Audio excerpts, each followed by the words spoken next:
여러분 안녕하십니까? KBS 아메리칸 뉴스입니다. 캘리포니아 주지사 주민 소환 투표가 일주일 앞으로 다가왔습니다. 현직인 게빈 뉴섬 주지사가 자리를 지킬지 아니면 다른 후보자들이 주지사 임기를 넘겨받게 될지 선거 결과는 아직 예측이 어렵습니다. 민주공화 양당도 최대 선거인단이 있는 캘리포니아주를 놓고 총력전에 돌입했습니다. 김경일 기자가 보도합니다. 수성이냐 퇴출이냐, 캘리포니아 주지사 소환 선거가 일주일 앞으로 다가왔습니다. 현직인 게빈 뉴섬 주지사는 노동계에 의지하는 모습입니다. 노조는 민주당 소속인 뉴섬 주지사의 주요 지지 기반으로 이번 주민 소환 투표를 부결시키기 위한 활동에 앞장서고 있습니다. LA 카운티 노조연합은 뉴섬 주지사를 지키기 위해 최소 $200만 집행했습니다. 또 1000여 명이 넘는 자원봉사자를 조직해 55만여 회의 전화를 걸고 6만여 가구를 방문해 소환투표 반대에 힘을 보태고 있습니다.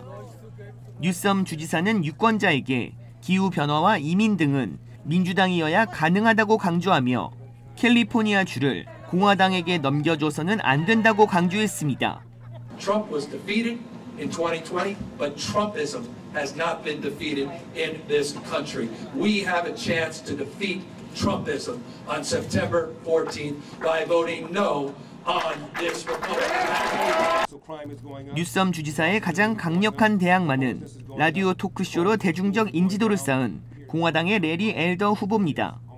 엘더 후보는 뉴섬 주지사로 인해 높아진 휘발유 가격과 자영업자들의 몰락을 강조했습니다. 또한 뉴섬 주지사의 지지 기반인 노조 중 교원 노조를 공격하고 있습니다.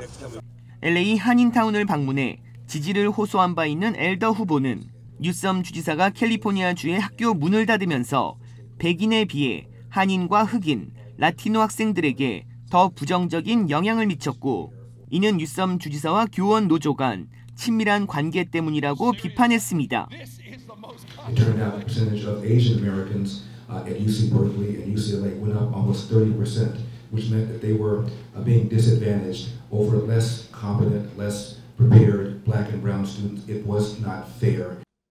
소환 선거가 다음 주로 다가오면서 조 바이든 대통령은 뉴섬 주지사를 지키기 위한 지원에 나섰습니다. 바이든 대통령은 소환 투표 하루 전인 13일 캘리포니아주를 찾아 민주당 유권자의 투표 참여를 독려한다는 계획입니다. 언론은 민주당 지지자들이 투표에 참여하지 않으면 뉴섬 주지사는 정말 위기에 처할 수 있다고 전망했습니다.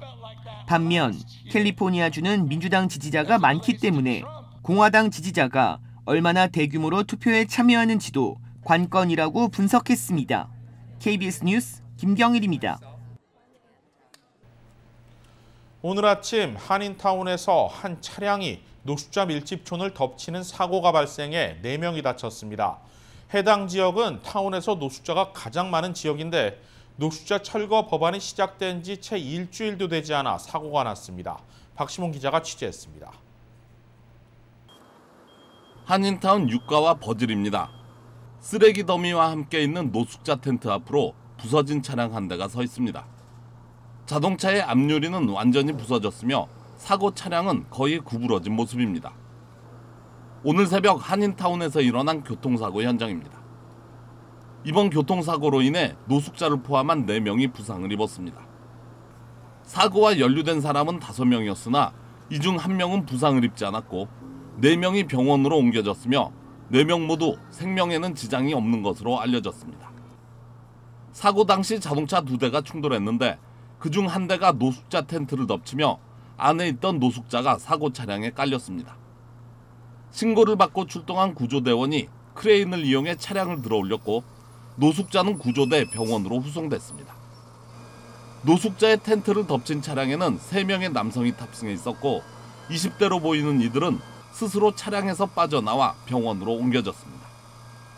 사고 지점은 한인타운에서도 노숙자가 가장 밀집된 지역으로 사고 위험에 항상 노출돼 있습니다. 노숙자 철거 법안이 시행된 지 일주일도 채 되지 않아 일어난 일로 지역 주민들은 불안에 떨고 있습니다. 현장은 아수라장이 되어버렸으며 노숙자들의 오물과 쓰레기가 가득합니다. 길거리로 내몰린 노숙자들, 이들로 인해 생겨나는 위생 문제, 지역 주민들의 불안함 등 시정부는 노숙자 문제가 코로나와 함께 가장 빨리 풀어야 하는 과제로 남았습니다. KBS 뉴스 박시몬입니다. 캘리포니아주가 매년 9월 4일을 태권도의 날로 제정했습니다. 지난 주말 이를 기념하는 특별한 행사가 오렌지 카운티에서 열렸는데요. 이유수 기자가 다녀왔습니다. 힘찬 기합 소리와 함께 격파되는 송판들. 무더운 날씨였지만 시민들은 태권도의 절도 있는 모습에 박수를 아끼지 않았습니다. 한국 태권도를 대표하는 국기원 시범단도 이날 기념식에 자리했습니다. 대한민국 국민으로서 또 태권도인으로서 너무 행복하고 너무 자랑스럽습니다. 지난 6월 주 상하원을 통과해 기념일로 제정된 태권도의 날이 첫 번째 생일을 맞았습니다. 태권도의 날 제정을 주도한 주 의원들도 첫 번째 태권도의 날을 축하했습니다. We wanted to make Taekwondo Day as a California state day to honor the tradition of not only Taekwondo but all of the growing community members. 태권도 보급화에 세계화하는 데 일익이 되지 않을까 이런 심정에서 저희 동료 의원과 함께 공동 저자로서 한인 무도인들은 태권도의 날이 앞으로 세계인이 축하하는 기념일로 확대되어야 할 것이라고 강조했습니다. 나중에는 연방으로 태권도가 만들어지길 희망하고 있습니다. 더 나아가서는 전 세계 태권도 날이 되기를 기원합니다. 세계인이 축제로 즐길 수 있는 그런 하나의 행사가 되었으면. 태권도의 날 제정 결의안은 주 상하원의 초당적인 지지를 받고 통과됐습니다. 태권도의 날인 9월 4일은 지난 1994년 국제올림픽위원회 총회에서 올림픽 정식 종목으로 태권도가 채택된 날입니다. 세계 206개 나라에서 1억 5천만 명이 태권도를 수련하고 있습니다. 이 중 캘리포니아주를 포함한 국내 태권도 인구는 800만 명 수준. 한국의 전통무예인 태권도를 캘리포니아주가 공식적으로 기념하는 것이 더 이상 놀랍지 않아 보이는 이유입니다. 태권도의 날이 제정된 것은 태권도의 극기 정신과 인성 함양에 대한 긍정적인 효과가 반영됐기 때문입니다. 행사에 참석한 관계자들은 태권도의 날이 캘리포니아주를 넘어 전국으로 확대되길 희망했습니다. 부연 압박에서 KBS 뉴스 이우수입니다. 코로나19 이후 지급돼 오던 연방정부의 실업수당이 종료됐습니다. 1년 6개월가량 이어지던 주당 $300 지급이 중단되면서 많은 사람들이 구직에 나설 것이라는 기대와 고용에 큰 영향을 미치기 어렵다는 전망이 엇갈리고 있습니다. 연방정부의 실업수당은 지난해 3월 2조 2천억 달러 규모의 1차 경기 부양안이 통과되면서 지급이 시작됐습니다. 처음에는 주당 $600, 월 $2,400가 지급되다 이후 지난해 12월부터 금액이 주당 $300로 줄었습니다. 그리고 올해 3월 바이든 행정부가 만료 기간을 9월까지 연장하면서 지금까지 지급이 이뤄져 왔습니다. 이번 연방 실업급여 중단으로 직접적인 영향을 받는 사람은 700여만 명, 가구로 확대하면 1,100만 명에 이를 것으로 전망됩니다. 이 때문에 상당수 수입이 줄어든 실업급여 수혜자들이 본격적인 구직에 나설 것이라는 기대가 일고 있지만 한편으론 고용 증가 효과가 미미할 것이란 부정적 전망도 있습니다. 고용 효과가 크지 않을 것이란 전망에는 연방 실업급여 지급을 중단한 주들의 사례가 근거로 제시되고 있습니다. 월스트리트 저널에 따르면 지난 4월에서 7월 사이 연방정부 실업수당 지급을 우선적으로 중단한 25개 주와 실업급여 지급을 계속해온 다른 25개 주의 취업률 증가폭에는 큰 차이가 없었습니다. 고용이 늘어나지 않는 이유가 임금이 아닌 다른 데 있다는 지적도 나오고 있습니다. 대면 수업이 재개되고 어린이 확진자가 쏟아져 나오고 있는 상황에서 많은 가정의 부모들이 자녀 보육의 문제로 적극적인 구직 활동에 나서지 못하고 있다는 것입니다. 한편 고용과 관련한 전망이 엇갈리고 있지만 어떤 식으로든 더 이상의 연방 실업수당 추가 지급은 현실적으로 어렵다는 것이 중론입니다. 백악관 역시 미국의 경제 재건에 추가 실업수당 지급이 실익이 없다는 판단 속에 더 이상의 연장 계획이 없음을 시사한 상태입니다. 미국의 코로나19 수치가 감소하는 추세를 보이고 있습니다. 지역별로 입원 환자 수도 줄어들고 있는데 아직 델타 변이 확산이 수그러들었다고 보기엔 이른 시점입니다. 월드오미터 집계에 따르면 이틀 전 미국 내 코로나19 신규 확진자 수는 6만 631명을 기록했습니다. 이어 어제는 5만 5,280명의 일일 신규 확진자가 나왔습니다. 노동절 연휴 직전이었던 지난 2일과 3일 일일 확진자 수가 17만 명대를 기록했던 것과 비교하면 3분의 1 수준까지 내려온 것입니다. 지역별로 입원 환자 수도 감소 추세를 보이고 있습니다. LA 카운티 보건국에 따르면 오늘 카운티 병원 내 코로나 입원 환자 수는 1,463명으로 어제 1,480명에서 줄었고 중증 환자 수도 433명에서 412명으로 감소했습니다. 인구 10만 명당 일주일 평균 확진자 수도 계속해서 내려가고 있습니다. LA 카운티 바바라 퍼레어 보건국장은 지난주 카운티 내 10만 명당 일주일 평균 확진자 수가 159명으로 8월 중순 기록했던 인구 10만 명당 204명에서 22% 줄었다고 밝혔습니다. 보건당국은 그러나 연휴가 끼어 있고 주말 집계분이 늦게 반영되는 점을 감안하면 이 같은 수치는 더 늘어날 수 있다고 밝혔습니다. 아직 델타 변이 확산이 수그러들었다고 하기엔 11월, 12월 재확산 우려가 크고 또 최근까지 또 다른 변이인 뮤 바이러스 감염 사례가 167건이나 보고된 만큼 방역에 대한 긴장을 늦추긴 어려운 상황이라고 덧붙였습니다. 최근 들어 가을 대면 수업 재개 등으로 어린이 감염자 수가 크게 늘어나고 있는 가운데 정작 코로나19 퇴치의 마지막 관문으로 여겨지는 12세 미만 어린이용 백신 개발은 난항을 겪고 있습니다. 미 소아과학회와 아동병원협회는 오늘 지난 2일 기준 어린이 코로나19 확진자 수가 500만 명을 돌파했다고 밝혔습니다. 특히 지난주에는 25만 1,700여 명의 어린이가 코로나19에 감염돼 전체 코로나 확진자 수의 26.8%를 차지했습니다. 백신 접종이 가능한 12세 이상 청소년들의 경우 상황이 그나마 낫지만 12세 미만 어린이들의 경우 현재 델타 변이에 속수무책인 상황입니다.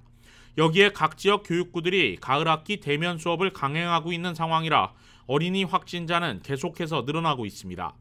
각 학교들은 교내 확진자가 나올 경우 모니터링을 통해 밀접 접촉자를 분류해 통보하고 자가 격리를 시키고 있는데 워낙 확진자가 쏟아지다 보니 상당수 학생들이 학교에 등교하지 못하는 날이 더 많아질 정도입니다.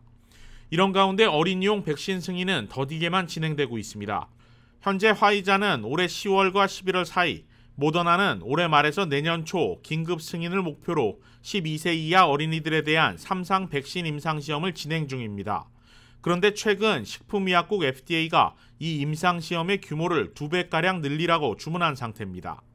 그러나 임상시험 대상이 어린이라는 점, 부모 동의를 얻어야 하고 그만큼 기피 성향이 큰 만큼 최종 결과를 얻는 데 어려움이 많다는 것이 전문가들의 지적입니다. 조 바이든 대통령이 허리케인 아이다로 큰 피해를 본 뉴욕, 뉴저지 지역을 연방재해지역으로 선포한 데 이어 오늘은 피해 지역을 직접 방문했습니다. 제휴사 뉴욕 KBTV가 보도합니다.